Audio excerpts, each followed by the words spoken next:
BPA, or Bisphenol A, according to the Journal of Health Science, a plastic made from chemicals that may be a potential endocrine disruptor and is still being manufactured and are in widespread use, where other similar chemicals have been removed from the market. These other endocrine disruptor chemicals are DDT, or diphenyl trichloroethane, and PCB, polychlorinated biphenyls. BPA acts like the female hormone estrogen and has been linked to cancer and infertility in animals. BPA is found in many products. Some of these products are baby bottles, sippy cups, the can linings of food, beverage can linings, plastic containers, dental sealants, DVDs, CDs. Just about everything that we touch, feel, or smell has BPA in it. The BPA chemical migrates into the food or beverage directly after processing by the plant filling the container with food, and that process is increased by the sealing or sterilization. In other words, the heat of the processing makes the chemical migrate from the can lining into the food.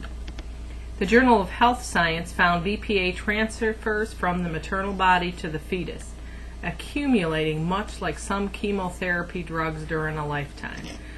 What that means is you keep adding to the problem, similar to lead poisoning. You kept eating lead, the lead stayed in your body, and it caused problems. They don't know what these problems are for the BPA. It's still being sorted out. The Milwaukee Journal Sentinel states that at a consortium meeting in Germany, March this year, scientists agree that the best evidence shows that newborns have between 3 and 11 times more BPA in their system than adults do. The FDA states the average individual consumes a potential daily intake of less than 0.0075 milligrams per day.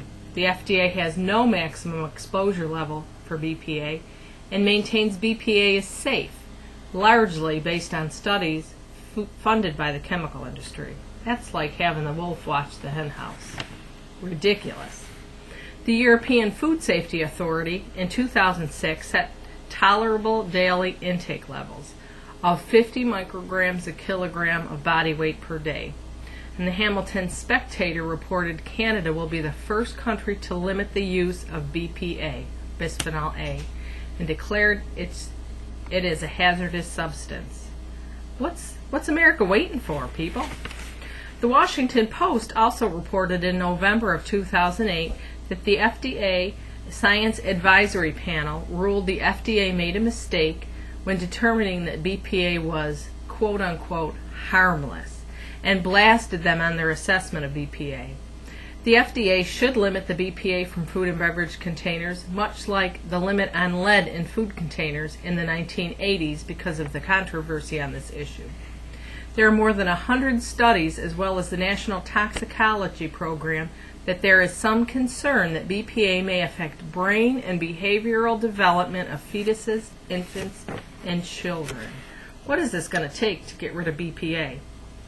The Washington Post further cements the controversy surrounding this chemical by publishing in September of 2008 that people with higher levels of BPA had higher rates of heart disease, diabetes, and liver abnormalities. This research was performed by the Journal of the American Society and used 1,455 men and women using urine for level comparisons. Independent academic researchers performed more sophisticated tests than the ones the FDA bases its decisions on, the chemical companies. What has taken so long to resolve this? The government with its bureaucracy? The FDA's head in the sand philosophy? The chemical industry?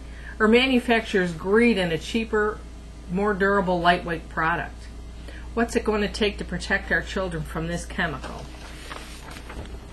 Although the FDA is working slowly at resolving the issue of BPA in the packaging industry, most of the large infant formula manufacturers plan on voluntarily eliminating BPA from cans. But that also depends on whether they can secure FDA approval for an alternative can lining.